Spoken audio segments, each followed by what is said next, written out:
Hello बच्चों, कैसे हो सब? अच्छे ही होंगे सब। घर में रहते हो। थोड़े अच्छे से रहा करो, सुरक्षित रहा करो और पढ़ते भी रहा करो। जो भी आपके साथ वीडियो पीडीएफ जो भी आपके पास आती हैं उनके माध्यम से आपकी जो पढ़ाई है उसको कंटिन्यू रखो। और कोई दिक्कत हो तो आप उसके बारे में पूछ सकते हैं। हमारा जो आज का जो व्याख्यान है वही कवि घनानंद, रीति मुक्त काव्यधारा के कवि जो घनानंद हैं उन्हीं की जो व्याख्याएं हैं उन्हीं पर आधारित है। पिछला जो हमारा व्याख्यान था वो भी उसी पर आधारित था। तो आज हम जो आगे की व्याख्याएं हैं उनके बारे में अध्ययन करेंगे। तो उसके लिए हमको पेज नंबर 58 देखना होगा। आपकी जो रीति काल काव्य संकलन की बुक है उसका पेज नंबर 58।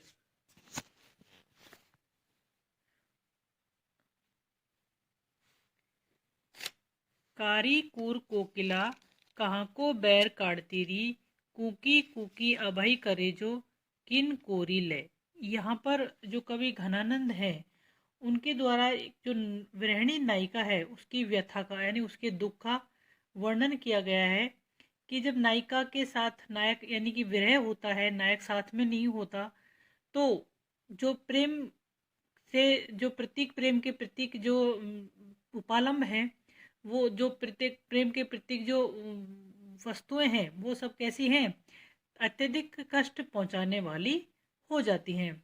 तो यह नायिका कोयल और चातक को उपालंब यानी कि उल्हाना देती हुई कहती है कि तुम मेरी विरह वेदना को बढ़ाने वाले हो। काली कूर कोकिला, कूर यानी क्रूर, कोकिला है कोयल, कहाँ को बैर काटती रही। हे काली कोयल, वेणी कहती है कि नायिका कि कोयल को संबोधित करती कहती है कि अरे काली को यानी कठोर सुक्रूर, कठोर कठोर निर्दयी, तो मेरे साथ कब का बैर निकाल रही है। कूकी कूकई अभय करे जो किन कोरी ले। ऐसा लगता है एक तो तू कूक कूकर जो मेरा हृदय है उसे दुखा रही है और मेरा क्या अहित करना चाहती है, जिसके कारण तू बार बार कूक कूकर की आवाज करके मेरे जैसे हृदय को ही निकाल कर ले जाएगी। पड़े परे पापी ये कलापी निस धौत जो ही। निस यानी रात, धौस यानी दिन, कलापी यानी मोर। ये पापी मोर भी रात दिन मेरे पेड़े परे, पेड़े दरवाजे पर पड़े पड़े आ जाते, पड़े रहते हैं। यानी ये जो पापी मोर हैं ये भी मेरे दरवाजे, रात दिन मेरे दरवाजे पर अर्थात मेरे ही पीछे पड़े रहते हैं। चातक चातक धातक जो त्यों ही तुहू कान फोरी ले, और अपनी टेर लगाकर मेरे कान को दुख पहुंचाते हैं। अरे चातक, तू भी मेरे प्राणों को नष्ट करने पर क्यों तुला है। चातक घातक, त्यों ही, घातक यानी नष्ट करना, हे तुम ही मेरे कानों में अपनी आवाज पहुंचाकर मेरे प्राणों का नाश करने पर क्यों तुला है। आनंद के घन प्राण जीवन सुजान बिना, कि मेरे जीवन का आधार कौन है, सुजान यानी श्री कृष्ण हैं। उनके बिना मेरे प्राण में जीवन का कोई आधार नहीं है। जान के अकेली सब घेर दल जोरी किले, मुझे अकेली जानकर किसने, सबने दल बनाकर, किसने, कोयल ने, चातक ने, मोरों ने, सभी ने दल बनाकर मुझे जैसे घेर लिया है। जो लो करे आवन विनोद बरसावन वे, तोलो रे डरारे बज मारे घन घूरी ले। ऐसा लगता है कि मैं प्रियतम के वजह से बिल्कुल अकेली पड़ गई हूँ, इसलिए इन सब ने मिलकर मुझे एक दल बनाकर मुझे घेर लिया है। अंत में गृहिणी नायिका कहती है कि जब तक मेरे लिए आनंद की वर्षा करने वाले, आनंद वर्षावन, आवन विनोद बरसावन, जब तक मेरे लिए विनोद आनंद की वर्षा करने वाले प्रियतम आएंगे, तोलो रे डरारे, तब तक ये मुझे डराकर, बज मारे वज्र के मारे, घन घोरी जो बादल हैं घनघोर उमड़ते हुए मुझे डरा डरा कर ही मार डालेंगे। जो नायिका है वो विरह की अवस्था में नायक को यानी कि जो प्रेम के प्रतीक जो साधन है, कोयल जब अगर नायक समीप है, पास में है और कोयल बोलती है तो नायिका को अच्छा यानी सुख प्रदान होता है। लेकिन नायक की विरह अवस्था में अगर वही कोयल बोलती है तो नायिका को अत्यधिक कष्ट का अनुभव होता है। तो वही कहती हैं कि जब तक मेरे आनंद घन यानी कि मेरे सुख प्रदान करने वाले नायक जब आएंगे तब तक तो ये जो बादल हैं कैसे हैं, वज्र के मारे, यानी इंद्र जब इन पे वज्र मारते हैं तब बादलों से वर्षा होती है। तो ये वज्र के मारे बादल मुझे डरा डरा कर ही मार डालेंगे। तो यहाँ पर जो नायिका है कोयल मोर चातक को अपना बैरी बतलाती है, बैरी यानी शत्रु बतलाती है, क्योंकि प्रियतम के विरह में उसे मधुर कूक बहुत ही कष्ट यानी कि जो कोयल की जो कूक है वो उसे अत्यधिक कष्टकारक प्रतीत होती है, जिससे उसे बार बार अपने प्रिय की याद आती है। इंद्र अपने वज्र से बादलों पर प्रहार करते हैं और तब जाकर बादल जो हैं वो वर्षा करने लगते हैं। तो यहाँ पर जो नायिका है वो भी इस बादल को कहती है कि मेरे हृदय में जो घनघोर बादल छाए हुए हैं उन पर जो इनकी जो वज्र है यानी दुख का, ये जो इनके बोलने से जो मेरे दुख वज्र के समान ये मुझ पे गिर रहे हैं, तो इसी कारण मेरे हृदय से अत्यधिक जैसे आंसुओं की जैसे बारिश सी होने लगी है। तो लेकिन मेरे प्रियतम कब आएंगे और कब मुझे अत्यधिक आनंद मिलेगा। तो यहाँ पर जो नायिका है उसका विरह वर्णन का अत्यधिक बहुत ही अच्छा वर्णन किया गया है। प्रीतम सुजान मेरे हित के निदान कहो, कैसे रहे प्राण जो अनखी अरसायो हो। यहाँ पर जो नायिका है, यहाँ पर जो कवि घनानंद हैं उनके द्वारा विरह, ये जो विरह वर्णन से संबंधित है और यहाँ इन पे जो कवि ने अपनी जो विरह व्यथा है उसके साथ साथ किसी नायिका की यानी विरह व्यथा का ही वर्णन किया गया है। प्रीतम को दर्शन देने के लिए निवेदन किया गया है कि आकर मुझे दर्शन दो जिससे मुझे सुख प्रदान हो। प्रीतम सुजान मेरे हित के निधान कहो। वो जो विरणी नायिका निवेदन करती है कि हे प्रियतम सुजान यानी श्री कृष्ण, हे मेरे हित यानी कल्याण करने वाले, तुम कैसे हो, निधान यानी भंडार, तुम कैसे हो, हित करने वाले, हित के भंडार हो। हे प्रियतम सुजान, तुम मेरे कल्याण करने वाले हो और हित के भंडार हो। कैसे रहे प्राण जो अनखी अरसायो, अनखी यानी रूठ कर बिना देखे, अरसाया अरसाया हो आलस्य युक्त। वो कहती हैं कि तुम ही बताओ, बिना तुम्हारे दर्शन किए मेरे प्राण कैसे रह सकते हैं। अब मेरे प्राण आपके बिना देखे अर्थात विरह व्यथा के कारण कुमलाए से अलसाए से रहते हैं। तुम तो उदार दीनहीन आनी परो द्वार, सुनिए पुकार यही कोलो तरसायो है।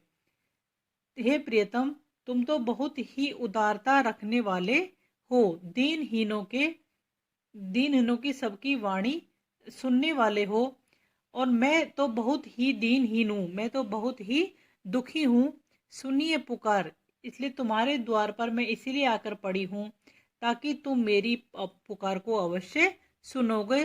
कोलो तरस आयो है, अब तुम मुझे क्यों तरसा रहे हो, क्यों तड़फा रहे हो। चातिक है रावरो अनोखो मोह आवरो, सुजान रूप बावरो बदन दर्शायो है। चातिक यानी चातक, चातक बादलों के लिए तड़पता रहता है। चातिक है रावरो अनोखो मुह आवरो, जो चातक है वो बादलों के लिए तड़पता रहता है और उससे बहुत ही मोह रखता है। सुजान रूप रावरो बदन दर्शायो है, उसी प्रकार मैं भी अनोखे मोह से व्याकुल होकर आपके दर्शन करना चाहती हूँ। मैं रूप की आसक्ति, रूप सुजान रूप रावरो, मैं रूप की आसक्ति लेकर आपके दर्शन करने आई हूँ। बदन दर्शायो है, इसलिए आप कृपा करके अपना सुंदर मुख मुझे दिखाई। बदन मुख आपका सुंदर दर्शायो, दर्शन दो, इसलिए आप मुझे अपना सुंदर मुख के दर्शन करवाइए। आप मुझे दर्शन दीजिए और मेरे विरह को नष्ट करने की कृपा करिए। विरह नसाए यानी विरह को नष्ट करके, दया ही है दया करके, हियम हिय में बसाए, मेरे हृदय में आकर बस जाओ। आए आए कब घन आनंद आनंद को घन घन बरसाए। कब वह अच्छे दिन आएंगे, कब वह शुभ दिन आएंगे कि प्रियतम श्री कृष्ण रूपी जो बादल है वो दया करके वर्षा करके मेरी प्यास को बुझाएंगे। ऐसा कौन सा दिन आएगा जो मेरी विरह वेदना उससे समाप्त हो सकेगी, जिससे प्रियतम आएंगे तो मेरी विरह वेदना, उनके मिलन होने पर मेरी विरह वेदना समाप्त हो जाएगी और मुझे अत्यधिक आनंद की प्राप्ति होगी। छवि को सदन मुद मंडित बदन चंद त्रसित चसन लाल कभी दो दिखाइयो हो। इस अवतरण में इस पद में जो घनानंद कवि है उसने किसी गोपी की मनोदशा का, यानी कोई गोपी या कोई नायिका की मनोदशा का चित्रण किया है कि विरहिणी नायिका श्री कृष्ण की दर्शन की अभिलाषा में से विवश होकर कह रही है, छवि को सदन मुद मंडित बदन चंद। हे कृष्ण, तुम अपनी शोभा के सागर हो। छवि को सदन यानी तुम अपनी शोभा के भंडार हो। मोद मंडित बदन चंद, प्रसन्नता से पूर्ण चंद्रमा रूपी मुख। प्रसन्नता से पूर्ण मोद, प्रसन्नता से पूर्ण मंडित पूर्ण बदन चंद्र, तुम प्रसन्नता से पूर्ण चंद्रमा रूपी मुख को त्रसित चसने, त्रसित यानी प्यासे, चसन यानी नेत्र, मेरे इन प्यासे नेत्रों को किबिदो दिखाओ।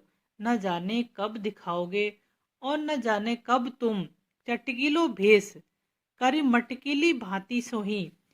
कब न जाने तुम अपनी चटकीली वेशभूषा धारण करके मटकीली भांति यानी मटक मटक कर, मुरली अधर धरे, होठों पर मुरली रखकर लटकत आयो है। मुरली रखकर बजाते हुए नखरीले लटकत नखरीले ढंग से झूमते हुए पता नहीं कब आओगे। लोचन ढुराए कछु मधु मुस्काए नेहे, न जाने कब प्रेम से सिक्त बातों से लोचन ढुराए और आंखों को मटकाते हुए, लोचन यानी नेत्र, ढुराए यानी मटकाते हुए, मृदु मुस्काए नेह और मंद मंद मुस्कुराते हुए, नेह यानी प्रेम के साथ, भीनी बत यानी लड़काए बतराए हुए, चपलता के साथ वार्तालाप करोगे। न जाने कब ऐसा दिन आएगा और न जाने कब मेरे हृदय में विरह जरत जिए जानी आनी प्राण प्यारे।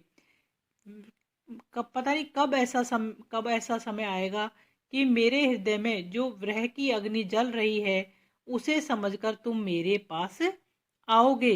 कृपा निधि आनंद को घन बरसायो, और कब आकर आनंद रूपी प्रेम की वर्षा मेरे ऊपर करोगे, जिससे मुझे अत्यधिक सुख की प्राप्ति होगी। तो यहाँ पर जो नायक की रूप छवि है, श्री कृष्ण की जो रूप सौंदर्य है उसका वर्णन किया गया है।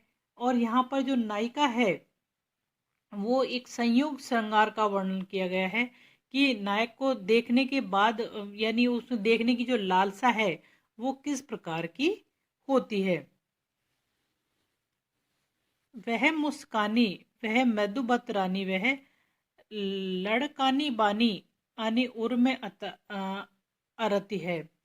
यहाँ पर जो नायिका है, यहाँ जो नायिका है उसके कथन का वर्णन किया गया है कि वह नायिका श्री कृष्ण की संयोग जो लीलाएं हैं, संयोग क्रीड़ाएं हैं, मुद्राएं जो चेष्टाएं हैं, उनकी क्रियाकलापों का स्मरण करते हुए वेदना पूर्वक कहती है, वह मुस्कानी, अपने प्रियतम सुजान की वह मधुर मुस्कान, वह मृदु बत्तरानी, वह उनका मंद मंद माधुर्यपूर्ण वार्तालाप करना, वह गति लैनी बजावती ललित बैन, और वह उनका हाव भाव चपलतापूर्ण बातें करने के बाद जो उनका स्वभाव बार बार स्मरण होने को आता है। उर में अरती है, बार बार अरती यानी अड़ जाता है, बार बार उतरता रहता है, यानी कि उनके उनकी जो मंद मंद तरीके से माधुर्यतापूर्ण जो वार्तालाप करने का जो उनके जो हाव भाव हैं,